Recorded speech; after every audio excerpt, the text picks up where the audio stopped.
اللہ اس گناہ کو نہیں بخشے گا کہ کسی کو اس کا شریک بنایا جائے، اور اس کے سوا اور گناہ جس کو چاہے گا بخش دے گا، اور جس نے اللہ کے ساتھ شریک بنایا تو بے شک وہ رستے سے دور جا پڑا۔ یہ لوگ اللہ کے سوا جو پرستش کرتے ہیں تو کچھ دیویوں کی، اور پکارتے بھی ہیں تو شیطان سرکش ہی کو، جس پر اللہ نے لعنت کی ہے۔ اور وہ اللہ سے کہنے لگا، میں تیرے بندوں سے غیر اللہ کی نیاز دلوا کر مال کا ایک مقرر حصہ لے لیا کروں گا، اور ان کو گمراہ کرتا اور انہیں امیدیں دلاتا رہوں گا، اور یہ سکھاتا رہوں گا کہ جانوروں کے کان چیرتے رہیں، اور انہیں سمجھاتا رہوں گا تو وہ اللہ کی بنائی ہوئی صورتوں کو بگاڑتے رہیں گے۔ اور جس شخص نے اللہ کو چھوڑ کر شیطان کو دوست بنایا وہ صاف صاف گھاٹے میں رہا۔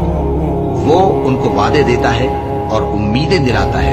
اور جو کچھ شیطان انہیں وعدے دیتا ہے